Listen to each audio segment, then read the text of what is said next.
दोबारा से उन सभी से बात करने जा रहा हूँ जिससे मैंने ठीक से बात नहीं की, पर इस बार मैं सभी से अच्छे से बात करूंगा। और हयातो की बातें रिहो को बिल्कुल खुश कर देती हैं। तब रिहो अपनी स्कर्ट उठाकर उसे अपने वर्टिकल लिप्स दिखाने लगती है और वो कहती है मोगेम्बो तुमसे खुश हुआ, तुम जब तक चाहो इन्हें देखकर एंजॉय कर सकते हो।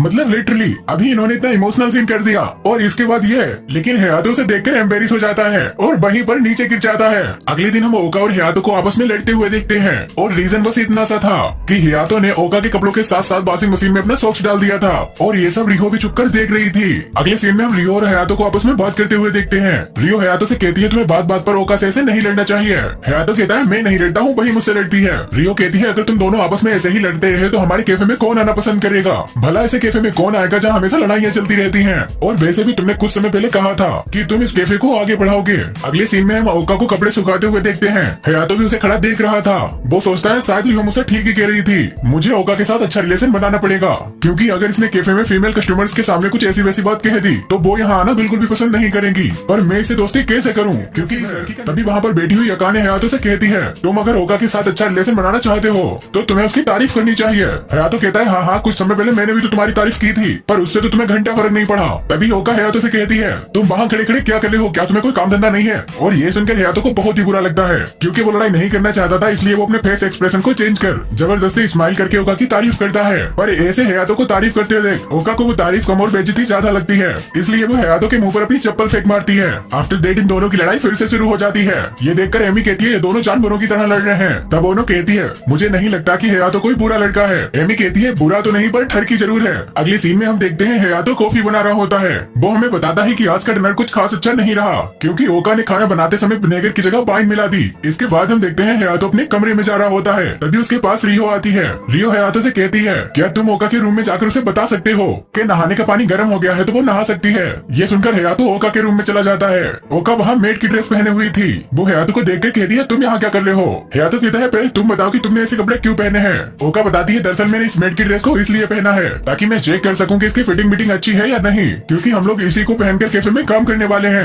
हयातो कहता है हाँ तुम अच्छी लग रही हो इसमें थोड़ी बहुत। ओका थोड़ा गुस्से में कहती है क्या। हयातो कहता है आई मीन तुम भले ही ना अच्छी लग रही हो पर ये ड्रेस काफी अच्छी लग रही है, तो इससे हमें काफी मदद मिलेगी लोगों को हमें अपने कैफे की ओर अट्रैक्ट करने में। हयातो रियलाइज करता है शायद इनडायरेक्टली उसने ओका की इंसल्ट कर दी, लेकिन बजाय गुस्सा करने के ओका उसे थैंक्स करती है। हयातो कहता है वैसे मैंने तुम्हारी तो तारीफ नहीं की थी, मैंने तो इस ड्रेस की तारीफ की। ओका कहती है इसीलिए तो मैंने तुम्हें थैंक्स किया है। तभी ओका को दादी की एक बात याद आती है। उन्होंने एक बार ओका को बताया था हयातो काफी कड़वी बातें करता है, पर उसकी अच्छी बात यह है कि वो कभी झूठ नहीं बोलता। And that's reason for that कि ओका काफी खुश थी, क्योंकि हयातो ने उसकी ड्रेस की सच्ची तारीफ की थी। ओका हयातो से कहती है वैसे डे बाई डे तुम्हारी कॉफी का टेस्ट भी बेहतर होता जा रहा है। तभी हयातो के पीछे से ओनो आती है जो उससे बड़ा ही चिपकने लगती है। हयातो को याद आता है कि ओनो ने भी वो वाइन वाला डिनर खाया था, और मैं आपको बता दूं कि नशा होने के बाद ओनो बिल्कुल ठरकी हो जाती है। अगले दिन हम हयातो को उसके लैपटॉप पर उसे कुछ काम करते हुए देखते हैं। तभी उसके पास एमी आकर उसे परेशान करने लगती है, इसलिए हयातो उस पर गुस्सा करके उसे वहाँ से भगा देता है। इसके बाद हयातो और ओनो दोनों मार्केट से कैफे का कुछ जरूरी सामान लेने के लिए चले जाते हैं। अगले सीन में हयातो सभी लड़कियों को बताता है कल से हम हमारा फैमिली कैफे रीओपन करेंगे, जिस पर ओनो कहती है तो इस खुशी में हम लोग सेलिब्रेशन करेंगे, जिसके लिए मैं शराब भी लाऊंगी। जिस पर ओका कहती है नहीं नहीं ऐसा बिल्कुल भी मत करना, क्योंकि ओनो नशा होने के बाद पता नहीं क्या ही हरकतें कर देती है। लेकिन इन सभी लड़कियों के बीच एमी काफी चुपचाप बैठी हुई थी। पूछने पर एमी बात को टाल देती है। इसके बाद हयातो सभी लड़कियों की सर्विस के लिए उन्हें पेमेंट करता है। लड़कियां पूछती है तुम्हारे पास पेमेंट करने के लिए पैसे कहाँ से आए। हयातो बताता है दरअसल वो काफी लंबे समय से एक कंपनी के स्टॉक में इन्वेस्ट कर रहा था और उन स्टॉक्स की कीमत काफी ज्यादा बढ़ गई है। अब शाम के समय हम हयातो को एक जगह पर बैठा हुआ देखते हैं। हयातो सोचता है मैं काफी खुश हूँ कि कैफे की सारी लड़कियां मुझसे इतनी जल्दी घुल मिल गयी, पर मुझे नहीं को अच्छे से रन कर पाऊंगा भी या नहीं। तभी एमी हयातो के पीछे से आती है और उसे कहती है हयातो तुम्हें क्या लगता है हम कैफे की सारी लड़कियां तुमसे इतनी जल्दी घुल मिल क्यों गए। हयातो को याद आता है कि इन सभी लड़कियों को उसकी दादी ने ही उसके बारे में सभी लड़कियों को बताया। एमी कहती है क्या तुम समझ गए मैं किसके बारे में बात कर रही हूँ। हयातो कहता है हाँ, और मुझे समझाने के लिए थैंक्स। अब एमी वहाँ से जाते समय हयातो से कहती है तुम्हें पता है कि कुछ चीजें जो हमारे लिए बहुत ही इंपॉर्टेंट होती हैं वो अक्सर किसी की वजह से कोई ऐसी चीज टूटती है तो शायद उसकी वजह मैं ही होंगी, सो प्लीज मुझे उसके लिए माफ कर देना। और ये सब सुनकर हयातो को तो फिलहाल कुछ समझ नहीं आता। अगले सीन में हम देखते हैं हयातो का फोन और उसका लैपटॉप बिल्कुल टूट चुका है। हयातो को कुछ समझ नहीं आ रहा था कि उसकी चीजों का ये हाल किसने कर दिया। तभी वहाँ पर एमी आती है और उसे बताती है दरअसल मैं जब तुम्हारे लिए कॉफी बनाकर ला रही थी तभी मेरे हाथों से मेरे डंबल छूट गए और उनके गिरने की वजह से तुम्हारा फोन और लैपटॉप टूट गया।